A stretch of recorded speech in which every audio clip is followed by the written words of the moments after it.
Hello and welcome everyone. स्वागत है आप सबका यूट्यूब के इस नए वीडियो में। ये है 7th video core Java mastery के प्लेलिस्ट का।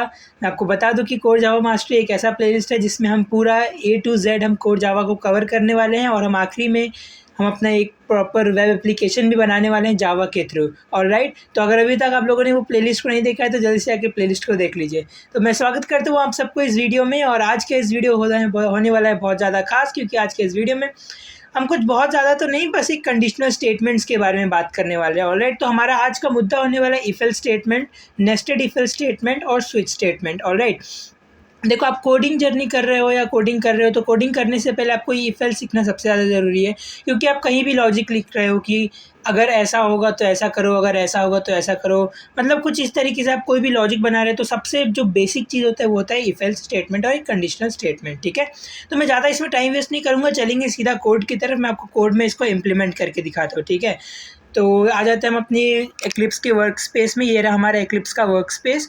और जैसा कि मैं हर वीडियो के लिए एक नया पैकेज बना रहा हूँ, तो इसी तरीके से इस वीडियो के लिए भी एक नया पैकेज बना लूँगा। तो मैं यहाँ जाऊँगा, राइट क्लिक न्यू, और फिर यहाँ पे एक बनाऊँगा पैकेज। तो ये हमारा 7th वीडियो है, तो मैं इस पैकेज का नाम भी क्या रख दूँगा, 7th। कोड भी आपको डिस्क्रिप्शन में मिल जाएगा, गिटहब का लिंक। तो इस तरीके से मैंने एक पैकेज बना लिया। ऑलराइट, और अब ये रहा मेरा 7th वाला पैकेज। और इस 7th वाले पैकेज के अंदर मैं क्या करने वाला हूँ, एक नया जावा फाइल बना लेता हूँ या जावा क्लास बना लेता हूँ, और इस क्लास का कुछ भी नाम रख देता हूँ। अभी मैं नाम रखता हूँ इफ एल्स। हम इफ एल्स पढ़ने वाले हैं, इसलिए हम इफ एल्स नाम रख देते हैं। ठीक है, और एल्स इफ एल्स भी नहीं, अगर हम मोर स्पेसिफिक बने तो हम कंडीशनल नाम रख देते हैं, क्योंकि हम इसमें स्विच भी पढ़ने वाले हैं। ठीक है, तो कंडीशनल बन के फिनिश कर देते हैं। तो ये हो गया, हमारा क्लास बन गया। जैसा कि आपको पता है कि कोई भी कोड को अगर आपको एग्जीक्यूट करना है जावा में तो आपके पास एक मेन मेथड होना चाहिए। तो इस तरीके से मैं मेन मेथड भी बना दूंगा। ये रहा हमारा मेन मेथड। अब हम अपना जो भी कोड होगा वो यहीं पे लिखने वाले। ठीक है, तो एक छोटा सा एग्जांपल ले लेते हैं फटाफट। अगर हमें इफ एल्स स्टेटमेंट करना है, इफ एल्स मतलब इफ मतलब अगर ऐसा हुआ तो ऐसा करो, एल्स मतलब नहीं तो ऐसा करो। ठीक है, तो सबसे पहले इफ एल्स स्टेटमेंट में एक छोटा सा एग्जांपल हम क्या ले सकते हैं कि सोचो कि आप एक ब्लड डोनेशन का कैंप चला रहे हो। ऑलराइट, अब सोचो कि कोई बंदा आता है आपके पास, एक बंदा आया, तो आप ब्लड डोनेशन करने से पहले उस बंदे का क्या क्या चेक करोगे। आप ये चेक करोगे कि वो बंदा पहली बात तो 18 साल का है कि नहीं। अगर वो 18 साल का है तो उसको ब्लड देना अलाउड है, अगर वो 18 साल का नहीं है तो उसको ब्लड देना अलाउड नहीं है। बिल्कुल इतना सिंपल है। तो आप सोचो कि उस ब्लड डोनेशन कैंप के लिए आप सॉफ्टवेयर बना रहे हो, तो आप अपना लॉजिक कैसे लिखोगे। बिल्कुल सिंपल सा लॉजिक है। देखो, अगर आपको इफ एल्स को लिखना है तो इफ़ करके यहाँ मेरा कीवर्ड है इफ़, ये कीवर्ड लिखना है। और ये जो ब्रैकेट डाला मैंने, इस ब्रैकेट के अंदर आप अपना कंडीशन लिखते हैं, और फिर इस तरीके से आपको ऐसा करली ब्रैकेट डालना पड़ता है। और इस करली ब्रैकेट के अंदर आप ये लिखते हैं कि अगर ये कंडीशन सेटिस्फाई होता है तो ये वाला काम करो। जो भी मैं इस ब्रैकेट के अंदर लिखूँगा वो ये वाला काम करेगा। ठीक है, तो मैं आपको जैसे एक एग्जांपल ले लेता हूँ कि एक वेरिएबल मान लिया मैंने int age equal to, age का वैल्यू मान लिया मैंने 21 है अभी। ठीक है, तो मैं बोल रहा हूँ कि अगर इफ़ एज ग्रेटर देन 18, अगर जो उम्र है वो 18 साल से बड़ा है तो इस ब्लॉक के अंदर आ जाओ। तो कंपाइलर क्या करेगा, कंपाइलर यहाँ पे आएगा, वो चेक करेगा if age is greater than 18। अगर ये कंडीशन सेटिस्फाई होता है, मतलब ये ट्रू होता है, तो वो इसके अंदर आ जाएगा और इसके अंदर आके बोलेगा, एक मैं प्रिंट स्टेटमेंट लिख देता हूँ, प्रिंट। ठीक है, एक सेकेंड, प्रिंट राइटर नहीं चाहिए हमें, प्रिंट लाइन चाहिए। तो आई डोंट नो ये आ क्यों नहीं रहा है। ठीक है, हम इसको पूरा लिख लेते हैं, system dot out dot print LN. और इस तरीके से मैं क्या करूँगा, यहाँ पे सेमीकोलन लगा के मैं यहाँ पे सिंपल सा काम लिखूँगा कि you are allowed to donate blood. एकदम सिंपल सा काम करा हमने। क्या करा कि अगर एज, जो उम्र है, अगर वो 18 साल से ज़्यादा है तो आप ब्लड देने के काबिल हो। उसके बाद हम लिखेंगे एल्स, कि अगर कंपाइलर को ये लगा कि ये कंडीशन सेटिस्फाई नहीं हुआ तो ये क्या होगा, एल्स वाले ब्लॉक में आ जाएगा। और हम इससे बंद और क्लोज करेंगे, और हम यहाँ पे सेम चीज़ को क्या करते हैं, कॉपी कर लेते हैं, और यहाँ आके क्या करते हैं, यहाँ पे इसको आके पेस्ट कर देते हैं। यहाँ सिस्टम का एस छूट गया। ठीक है, तो system dot out dot print, और यहाँ पे हम लिखेंगे you are not allowed to donate blood. आपको डोनेट करना अलाउ नहीं है। बस इतना सिंपल सा काम है। ठीक है ना, तो अभी आप देख सकते हैं कि कंपाइलर सबसे पहले यहाँ पे आएगा, एज 21 साल है, वो यहाँ पे चेक करेगा 18 से बड़ा है, हाँ बड़ा है, तो वो इसके अंदर घुस जाएगा और यहाँ पे प्रिंट कर देगा। बस यहाँ पे प्रोग्राम बंद हो जाएगा, बंद नहीं होगा मतलब फिर आगे जाएगा, एल्स में तो नहीं घुसेगा, क्योंकि देखो इफ़ एल्स क्या है, एक साथ आते हैं। अगर कंपाइलर इफ़ में घुस गया तो यहाँ एल्स में नहीं घुसेगा, ठीक है ना, इस तरीके से होता है। तो वो इफ़ में घुस गया, ये प्रिंट कर दिया, फिर एल्स में नहीं घुसेगा और फिर एंड ऑफ द प्रोग्राम और फिर प्रोग्राम खत्म। तो चलिए इसको रन करते हैं, मैंने यहाँ पे दबाया रन, इसको करते हैं जावा एप्लीकेशन और करते हैं ओके। ओके आप देख सकते हैं you are allowed to donate blood, इस तरीके से हमारा आंसर आ जाता है। अगर मान लेते हैं कि मैंने इसका एज कर दिया 17 साल, कोई 17 साल का बच्चा और वो आया कि मुझे सर डोनेट करना है ब्लड को, ठीक है, तो भैया मैं अगर डोनेट करूँगा और मैं इसको रन करूँगा तो क्या वो अलाउड है? नहीं, you are not allowed to donate blood. तो कुछ इस तरीके से काम करता है हमारा इफ एल्स स्टेटमेंट। अब हम अगले टॉपिक की तरफ बढ़ेंगे जहाँ पे हम समझेंगे कि नेस्टेड इफ एल्स क्या होता है, ठीक है। देखो इफ एल्स और नेस्टेड इफ एल्स अगर आप ये दोनों को मास्टर कर लेते हो ना, तो आप बैकएंड का कोड लिखने में बहुत ज़्यादा एक्सपर्ट बन जाओगे, आप काफ़ी ज़्यादा मास्टर कर लोगे, ठीक है ना। ये हो गया हमारा इफ एल्स खत्म। अब हम बात करेंगे नेस्टेड इफ एल्स की, ठीक है। तो ये था हमारा क्लास कंडीशनल। अब हम यहाँ पे एक और क्लास बनाते हैं, ये रहा मेरा 7th वाला पैकेज। मैं यहाँ पे करूँगा न्यू और यहाँ पे करूँगा क्लास और मैं यहाँ पे आपको दिखाऊँगा नेस्टेड। मैं इस क्लास का नाम रख देता हूँ नेस्टेड, ठीक है। नाम आप कुछ भी रख सकते हो, मैंने नेस्टेड इसलिए रखा कि अगर कोड आपको कभी मैं नीचे लिंक में अगर आप जाओ तो आपको आराम से कोड ढूंढने में आसानी हो जाए, ठीक है। तो ये हो रहा हमारा क्लास नेस्टेड। अब हम यहाँ पे क्या करने वाले हैं, यहाँ पे हम अपना कोड लिखेंगे। तो देखो नेस्टेड इफ एल्स अब हम कब यूज़ करते हैं कि अब ऐसा सिचुएशन मान लो कि तुम गए ब्लड डोनेट करने, तो अब हमारे पास 2 कंडीशन होंगे चेक करने के लिए, ठीक है। पहला कंडीशन ये होगा कि क्या तुम्हारा उम्र 18 साल से बड़ा है। तो अगर मैं ये बोलूँगा कि अगर हाँ मेरा एज 18 साल से बड़ा है तो डोनेट कर सकता हूँ ब्लड, और वहाँ पे दूसरा क्या था कि अगर बड़ा नहीं है तो मैं डोनेट नहीं कर सकता, राइट। अब मैं यहाँ पे एक और सिचुएशन बढ़ा देता हूँ कि अब तुम्हें ये भी चेक करना है कि अगर तुम्हारा एज 18 साल से बड़ा है तो ये चेक करो कि क्या तुम्हारा जो वेट है, क्या जो तुम्हारा वज़न है, क्या वो 50 केजी से ज़्यादा है। तो तुम्हें 2 कंडीशन अब चेक करनी पड़ेगी। पहला कंडीशन क्या चेक करना होगा कि तुम्हारा एज 18 साल से बड़ा है।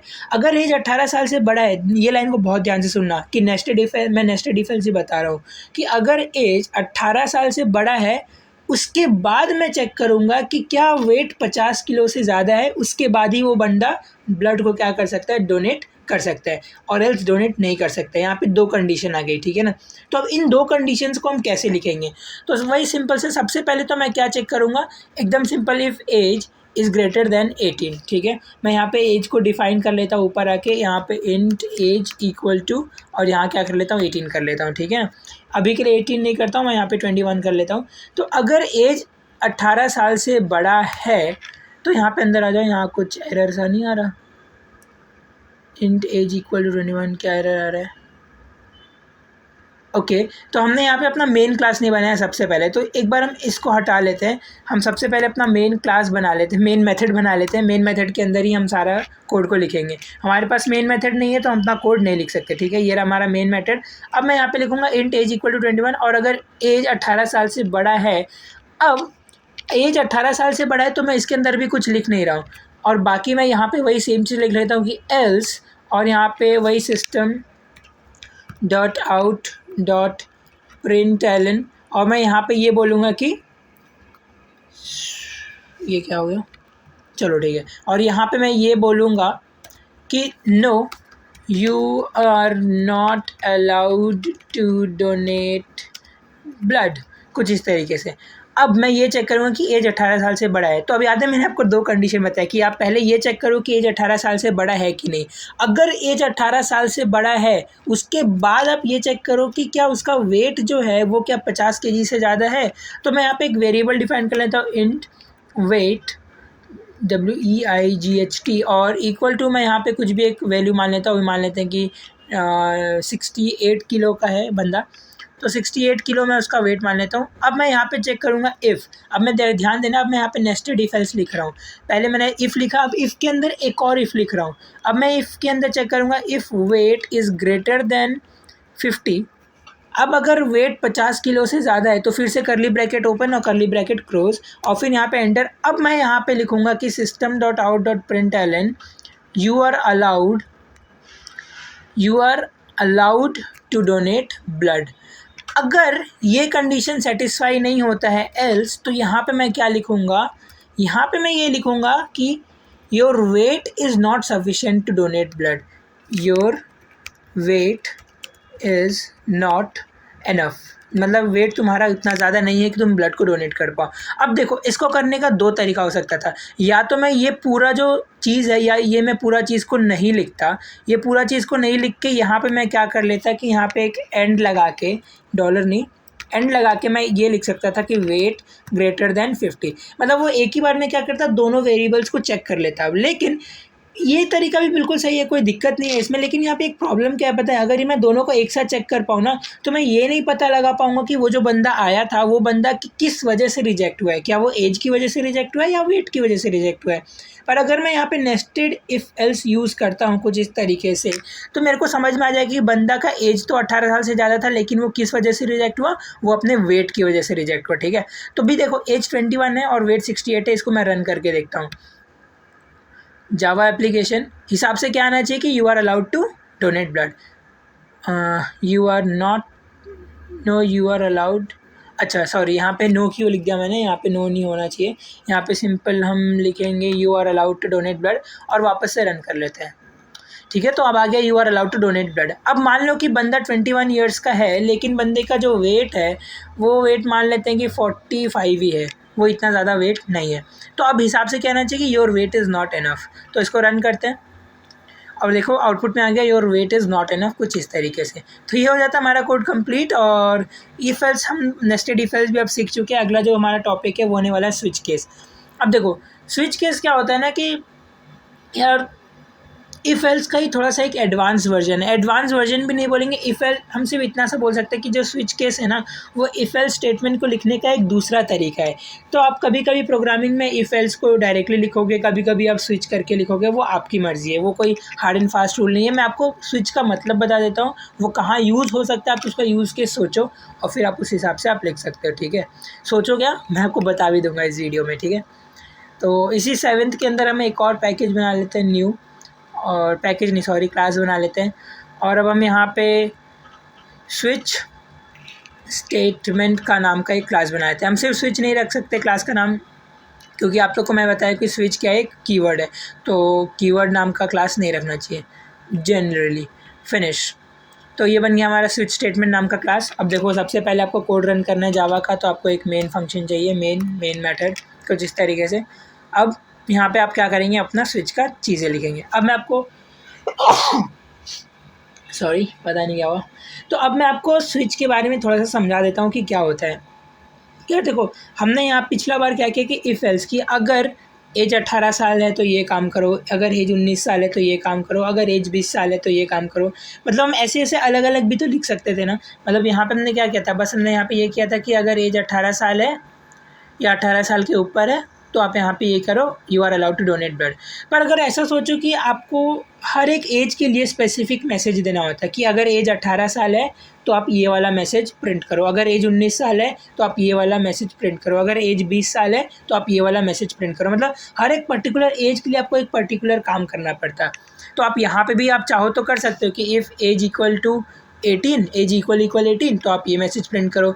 इफ़ एज इक्वल 19, तो ये मैसेज प्रिंट करो। तो वही सेम चीज़ को ना यार हम स्विच स्टेटमेंट से भी कर सकते हैं। पता है कैसे, मैं यहाँ पे आऊँगा, मेरे को स्विच कीवर्ड का यूज़ करना है जो कंडीशनल बताता है। ठीक है, और यहाँ पे ब्रैकेट ओपन और क्लोज कर देना है कुछ इस तरीके से। अब यहाँ पे आप अपना क्या करेंगे, लॉजिक लिखेंगे, केस। ठीक है, अब हम यहाँ पे क्या करेंगे, केस बनाएंगे। तो केस 18, क्योंकि 18 मतलब क्या था, 18 साल था, राइट।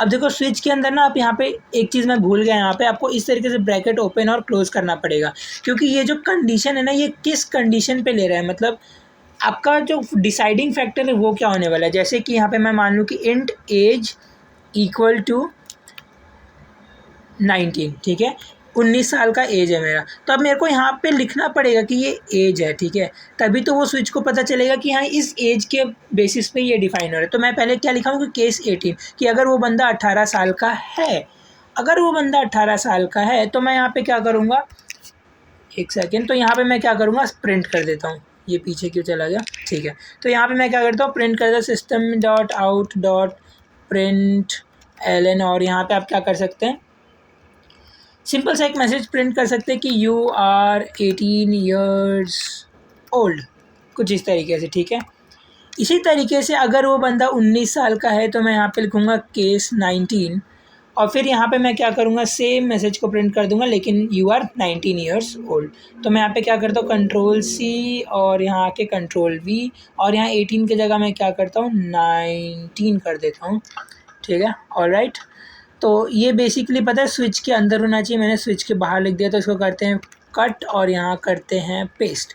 तो ये हो गया केस 19। अब मान लो कि आपको केस 20 चाहिए, तो आप वापस इसको क्या कर लो, कॉपी कर लो, इधर आ जाओ, पीछे आ जाओ, यहाँ पेस्ट कर लो। अब केस 19 नहीं होगा, ये हो गया केस 20। अब देखो ये केस के बाद जो भी मैं लिख रहा हूँ ना, वो इस एज की वैल्यू लिख रहा हूँ। तो एज की आपको जो वैल्यू चाहिए, जिस हिसाब से आपको कंडीशन चाहिए, आप यहाँ पे लिख लो। अब 19 की जगह मैं क्या कर दूंगा, 20 कर दूंगा। तो इस तरीके से आप यार आप समझ गए हो कि आप कितने सारे भी स्टेटमेंट्स बना सकते हो, 18 के लिए अलग, 19 के लिए अलग, 20 के लिए अलग, ठीक है ना। अब हम ये करेंगे कि इसमें एक चीज़ आपको याद रखना होगा, डिफ़ॉल्ट। यहाँ पे एक डिफ़ॉल्ट बोल के भी होता है, जिसका आपको ध्यान रखना पड़ेगा कि मान लो कि हमने 18 के लिए डिफ़ाइन कर रखा है, 19 के लिए डिफ़ाइन कर रखा है, 20 के लिए डिफ़ाइन कर रखा है। मान लो यहाँ पे कोई बंदा आके यहाँ पे 22 डालता है, तो 22 के लिए तो हमने कुछ डिफ़ाइन नहीं कर रखा है, तो 22 के लिए क्या होगा, वो डिफ़ॉल्ट इन तीनों के अलावा 18, 19, 20 के अलावा कुछ और यहाँ पे अगर आता है, तो ये वाला जो है ये ऑटोमेटिकली चल जाएगा। तो यहाँ पे मैं लिखूँगा system.out.println, और यहाँ पे यार ये पीछे क्यों चला गया फिर से, कोई नहीं, इसको आगे कर लेंगे हम, tab tab tab, I don't know, इधर आके फिर जाके टैब, ओके, system.out.println, और हम यहाँ पे लिख देंगे कि हेलो, सिंपल हम लिखते हैं हेलो, ठीक है। अब हम यहाँ पे इसको चला के देखते हैं कि क्या आ रहा है। तो देखो यहाँ पे पहले मैंने एज का क्या रखा है, वैल्यू 22, तो हिसाब से क्या आना चाहिए, डिफ़ॉल्ट अपने आप चला जाना चाहिए हेलो। तो इसको करते हैं रन जावा एप्लीकेशन और करते हैं इसका ओके, और देखो हेलो आ गया, ठीक है। अगर मान लेते कि एज यहाँ पे मैं कर दूँ 19, ठीक है, और मैं यहाँ पे करता हूँ इसको रन,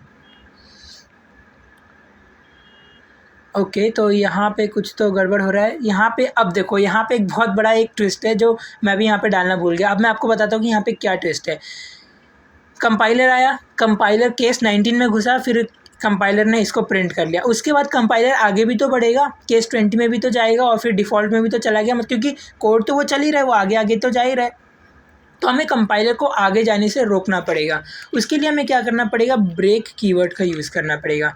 तो अब देखो, अब अगर केस 19 होगा तो ब्रेक आपको हर जगह बेसिकली यहाँ पे लगाना पड़ेगा। यहाँ पे भी ब्रेक लगा दो और यहाँ पे भी ब्रेक लगा दो कि अगर सर ये वाला कंडीशन सेटिस्फाई हो गया तो आप यहाँ पे ब्रेक कर जाओ, मतलब आप यहाँ से बाहर आ जाओ। ब्रेक एक कीवर्ड है जो आपको याद रखना पड़ेगा, ठीक है ना। ठीक है, अब मैं करता हूँ रन, तो अब एक सिंगल स्टेटमेंट आएगा कि यू आर 19 ईयर्स ओल्ड। आप देख सकते हो यहाँ पे आ गया यू आर 19 ईयर्स ओल्ड। तो कुछ इस तरीके से हम ब्रेक का भी यूज़ करना पड़ेगा। तो ये होता है स्विच का स्टेटमेंट और ये होता है इसकी यूज़ केस यार इसका भी मैं एग्जैक्ट तो नहीं बताया मैंने। अगर मैं इसको समझाऊँ कि आपका यूज़ केस क्या है कि, तो आप समझ सकते हो कि इसको आप यूज़ केस ऐसा समझो कि जहाँ पे फिक्स नंबर ऑफ़ केसेस हो, जैसे कि अगर मंडे है, अगर ट्यूसडे है, अगर वेडनेसडे है, तो ऐसे तो 7 ही केसेस बन सकते हैं। तो आप वहाँ पे स्विच केस का यूज़ कर सकते हो। हालांकि आप इफ एल्स का भी यूज़ कर सकते हो, मैं सजेस्ट करूँगा आप इफ एल्स ही यूज़ करो, बट स्विच केस अगर कहीं आपको रिक्वायरमेंट है तो आप उसका यूज़ कर सकते हो, एज सच कोई नीड नहीं है, ठीक है। बट आपको इफ एल्स और नेस्टेड इफ एल्स का मास्टरी बिल्कुल कर लेना पड़ेगा, ठीक है ना। तो इस वीडियो के लिए बस इतना। अगर आपको कोई डाउट हो तो आप जल्दी से कमेंट करके बता दो। अगर आपको वीडियो पसंद आए तो यार एक बार कमेंट करके बता दो पसंद आया, या वीडियो को लाइक भी कर दो, ठीक है। तो तब तक के लिए मैं चलता हूँ। मिलेंगे अगले वीडियो में जब हम बात करेंगे लूप्स के बारे में। उसके बाद हम थोड़ा सा ऑब्जेक्ट ओरिएंटेड प्रोग्रामिंग में भी घुसने वाले हैं। तो जल्दी जाके प्लेलिस्ट को ग्रैब कर लो। तब तक के लिए मैं चलता हूँ। Bye bye, peace, happy coding.